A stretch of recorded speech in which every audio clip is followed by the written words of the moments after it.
Move on to our third speaker, Colonel Dr. Eran Lerman, Vice President of the Jerusalem Institute for Strategic Studies. Dr. Lerman was Deputy Director for Foreign Policy and International Affairs at the National Security Council in Prime Minister's office. He held senior posts in the IDF military intelligence for more than 20 years. He also served 8 years as Director of Israel and Middle East Office of the American Jewish Committee. He teaches in the Middle East Studies program at Shalem College in Jerusalem and in postgraduate programs at Tel Aviv University and the National Defense College. He's an expert on Israel's foreign relations and on the Middle East. He's a third-generation Sabra, holds a PhD from the London School of Economics, and a mid-career MPA from Harvard University. I think LSE and Harvard should be, you should hit them up for some contributions. They've gotten a lot of airtime here and developed some very fine leaders and scholars as well. His recent publications include The Mediterranean as a Strategic Environment, Learning a New Geopolitical Language, and The Game of Camps, Ideological Fault Lines in the Wreckage of the Arab State System. Dr. Lerman, the podium is yours. I'll try in a few minutes to do justice to, in my concluding remarks, to this, I believe, really important and really significant conference. And I'm very grateful to B'nai B'rith for the partnership and to Ahi and Ahepa for your contributions and participation, and to everyone who joined us in this discussion. In my mind, what happened today here ties with a campaign, a personal campaign, if I may. A time has come for us to get rid of the Middle East. Why should we remain locked in a definition which is rooted in a British colonial right ordering of the world according to distances from London? Our place in the world, in more ways than one, is the Eastern Mediterranean. This is our home. And our discussions today, I think, have brought this very much into focus. Is the Eastern Mediterranean truly a regional system in the analytical sense of the word? I would say, after all that we have heard today, no question about it. I could think of several perspectives.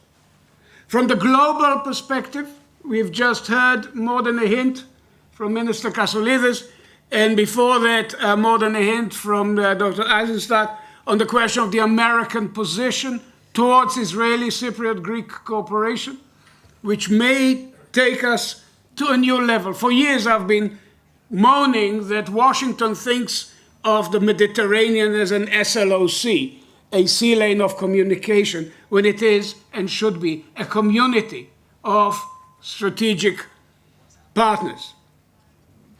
And I may accept the argument that was made here that maybe we will all be better off if all great powers left us to our own devices. But given what we have heard in no uncertain terms about the Russian ambitions and the Chinese plans, and of course, if we think of Iran as external to the Eastern Mediterranean, but a very ambitious player seeking to build a land bridge and a strategic presence here, we do need America in the Eastern Mediterranean equation.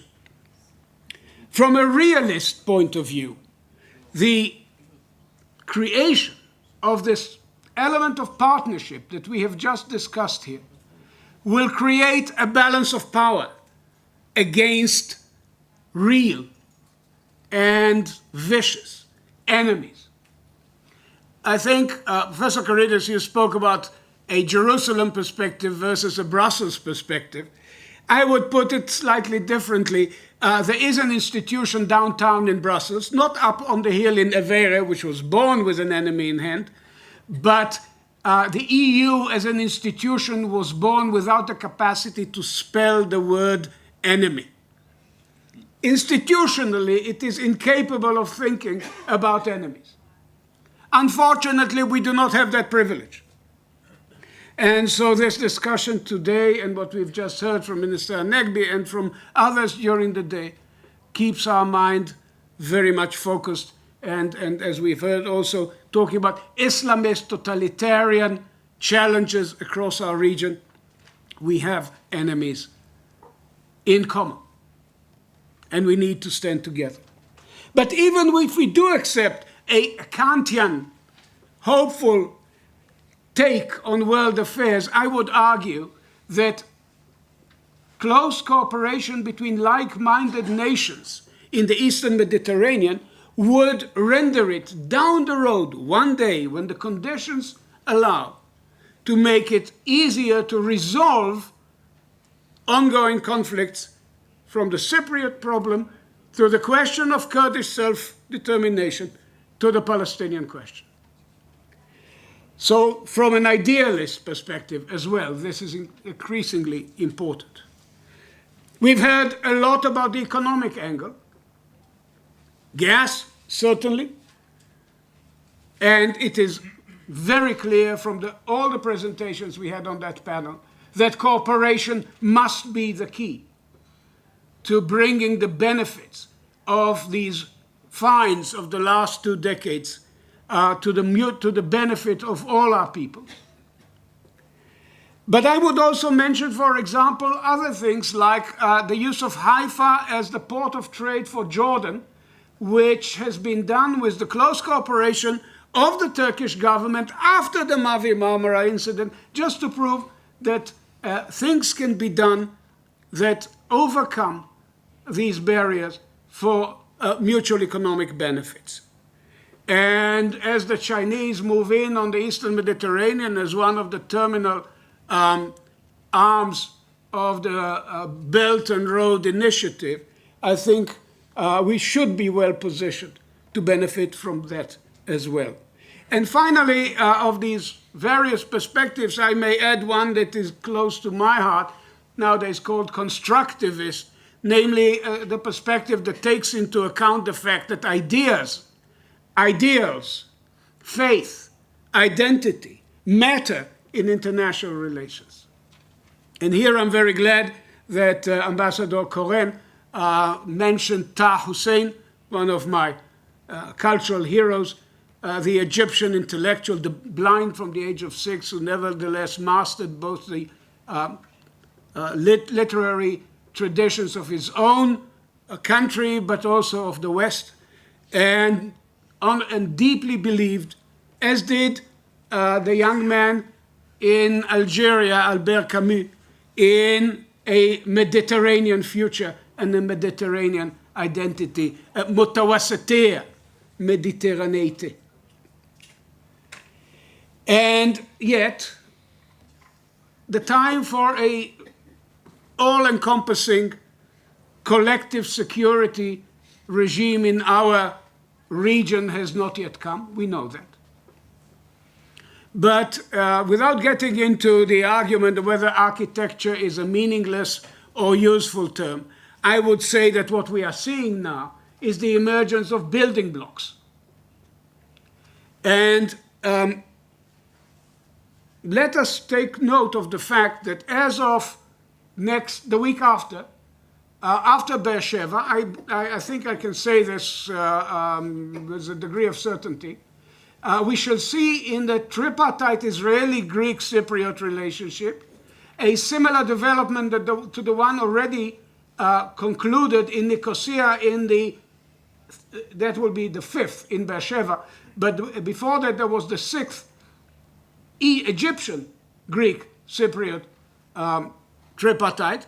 And I think after that, we will have 2 secretariats for the first time established in Nicosia back to back. If this is not the cement and the building blocks of a future architecture, then these terms have no meaning. This is exactly where we should be headed. And let me offer a vision in this context. Down the road, and very much in line with what you've just said, Mr. Kassouri, and you may remember that our first conversation very much was on the Egyptian question in October 13, as Israel, Cyprus, and Greece were in full agreement as to the momentous significance of what happened in Egypt, while people in Brussels were locked into Kantian fantasies. We need to work towards a future in which we shall have in the Eastern Mediterranean the equivalent of the 5+5 consultative forum of the Western Mediterranean, and I would think at first in terms of a 3+3, Italy, Greece, Cyprus, Jordan, Israel, and Egypt. Now, clearly, I fully agree that this needs to be the preserve, for the time being, of the like-minded nations. But I'm very glad that we heard here, and I'm very grateful, Ambassador Cherkos, for your presence here, that at least the possibility, the hope is there, that others in the region, Turkey included, will come into that category of being like-minded under different political circumstances.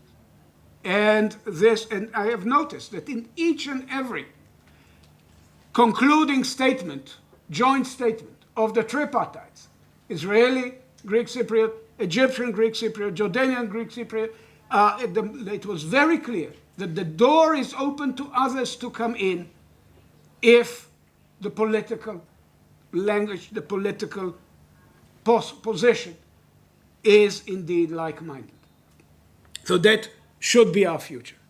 And there's a room in that architecture for all like-minded nations.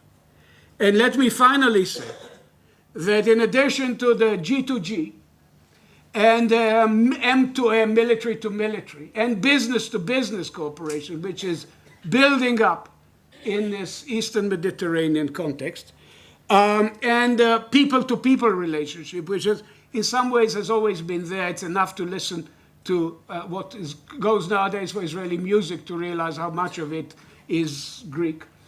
But I would add diaspora to diaspora, and I'm glad to see Bnei B'rith and IHEPA as part of this D2D, if you wish. And in the hope that I don't sound too ridiculous, let me say that I'm glad to be able to say, to tell everyone here, that we are moving towards what I call a TT2TT.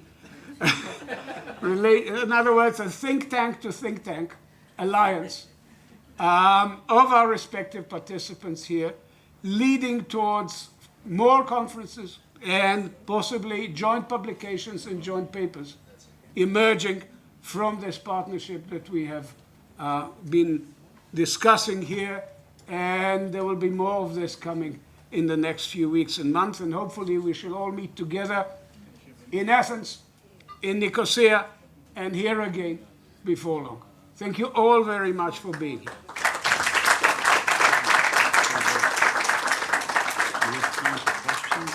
No, I don't think that's not appropriate. That's done.